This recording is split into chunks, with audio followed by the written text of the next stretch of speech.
And welcome back to Trey and Tonya's Loveology. I'm trying to sound like the sex operator. Right, it sounds like that. It does? Yeah. Welcome back to Trey and Tonya's Loveology. Mm-hmm.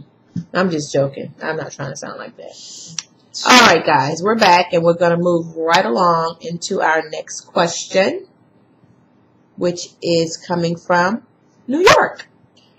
It states, Mr. Trey and Miss Tonya, my name is Dominique. I have a question. How can you show someone that you changed and you're not the same person as you was when you first started to date? Please back this into a video. Very good question. I'll let you go first, baby. How can you show someone that you've changed and you're not the same person? To me, that is a no-brainer for me. You show, you do. It's, a lot of people say, well, I've changed. I'm a better person. And this goes in a lot of communities. Again, not just gays. I know my shirt's all a mess today. It's Princess Fall. She's in my lap. But it's not just in the gay community. It's not just in the heterosexual. It's in church folks, friends that are in your circles, friends that used to be in your circle, family members.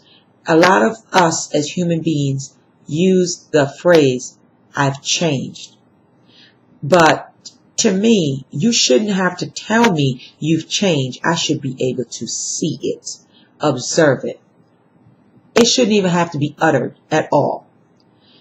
If you are, for example, a yeller and you're in a relationship, you shouldn't have to say to your partner, well, I've changed. I don't yell anymore. Your partner should be able to observe that when you communicate, you don't yell anymore. If you are amongst the community and you have been a very negative individual or a very, I call, cancerous person of your personality is cancerous and you just cause a lot of issues. Well, if you're still causing those issues, but you're walking around saying I've changed, you haven't changed. Change is a state you show through actions, not through words. Personal opinion. That's all I got to say about that. Yeah, pretty much in a nutshell. Well, my take on this is, I guess I've been in a situation before where every time the person came around or came back, that they kept trying to stress to me that they changed. When, like my baby say, action speaks louder than words. And I noticed maybe 2 days later that there really was not much of a change. You were just voicing that you changed. And when a person really changed, you don't need to voice it at all because they would recognize it, they would notice it, and they would acknowledge it themselves and say, well, baby, I noticed there's a big difference in you. You've changed a lot. And I appreciate that. If they're not saying that, they don't see a change. Right. You shouldn't have to say, baby, I changed. I'm a better person. I'm not the same way I used to be. Mm-hmm. No, you shouldn't have to say that because if you know in your heart of hearts that you've changed, it don't take you to say it. It takes them to notice and recognize it. Others will notice. So from me to you, if you have changed, don't utter that to your partner or whoever this person is you're trying to pursue anymore. Let them notice that. Let them acknowledge that for you. And if they don't, and you really do feel like you're a changed person, then you may need to reevaluate who you're with. Mm-hmm. Really, seriously. So, just take a look at that and try not voicing it and just doing it through action. Not just to prove a point for a temporary. If you change completely. Right. You don't change for a temporary moment. You change permanently. Right. Exactamundo, baby. All right, we're going to go ahead and move right on. We're taking our next question out of Louisiana. And it reads, hello, Trey and Tonya. My girlfriend, my girlfriend and I are having a big argument about me wanting to have a threesome. To me, it's just a fantasy, and I want to fulfill it with someone I love and trust. I've never felt comfortable enough to even mention this sexual fantasy, and now she's tripping. I think she's a hypocrite because she's made a sex tape that she still owns, and that's fine with me. I then reveal my fantasy, and oh Lord, I want to be like Will and Jada now. To her defense, she said if she didn't see a future with me as her wife, she'd be down with it. But since she does, she doesn't want to do it. Okay. I see it as if we aren't married yet. Can't we be mature enough to experience this together before we take a vow before God one day and let this be something we laugh about years from now? Trey and Tonya, am I wrong? Am I wrong in wanting a threesome? Louisiana. Come on. You have poured your heart and soul out into this question. And I feel your pain. I feel what you want. I feel what your fantasy is. I understand your take on this is something you want to experience with just to the person you love. And I feel you and I hear everything you're saying. On the flip side of that, you have to respect how your girlfriend is feeling as it relates to this threesome. Me personally, I would tell you you might just need to let that be your fantasy in your head. Because if it eventually happens and you pressured her into it, you could possibly lose her. It could actually turn your relationship around 360. Trust me if you do this. So I kind of think you might need to just find you another fantasy that you could fulfill with her, that she's willing to do, that's almost equivalent to something what you wanted but not with somebody else. There are many things that she probably haven't tried that you can possibly pull up and say, okay, well, let's do this. If you ain't going to give me the threesome, let's try this fantasy. I think you need to respect her wishes because you need to flip the script. How would you feel if she asked you, can she bring another stud? Because I'm assuming you might be a stud. I don't think you'll be the femme. I think it's a femme. Oh. I do. Okay. Well, wait. I'm going to base this on if you are a stud.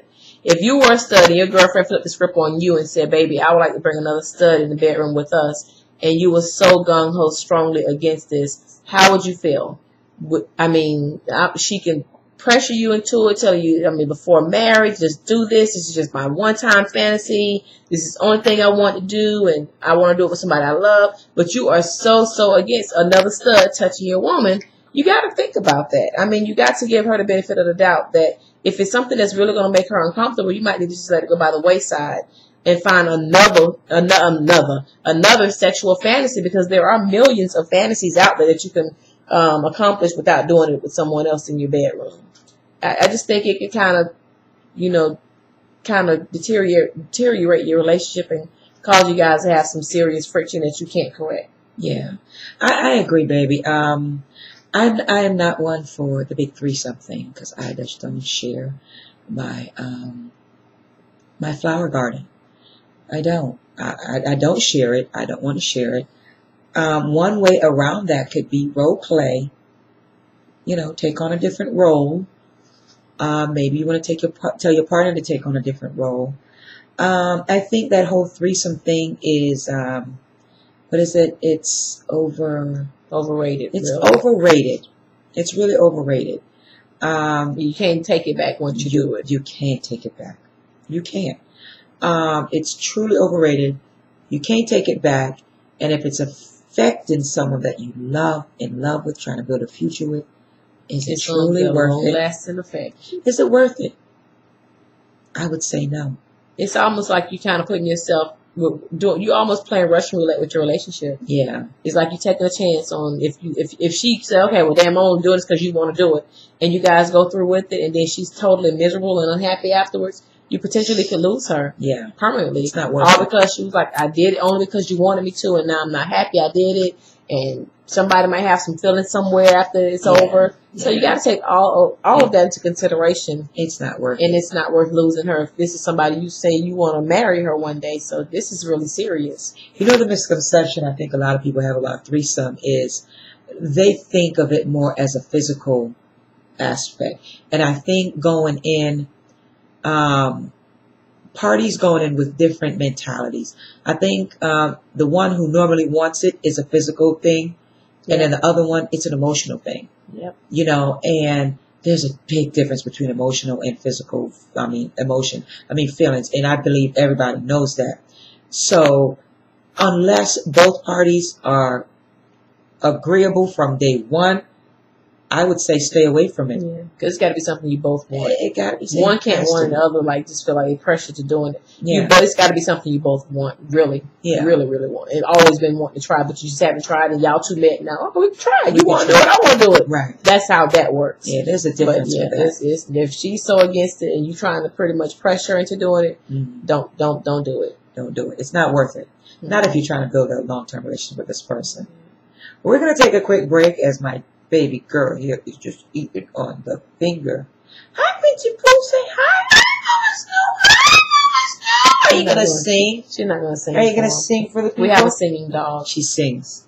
But now she's being a little diva. But anyway, we're going to take a quick break because this last one, oh, dear Lordy. We need a whole segment for this one. Oh, for real. Let me take a sip on the last one coming up. My baby going to sippy sip.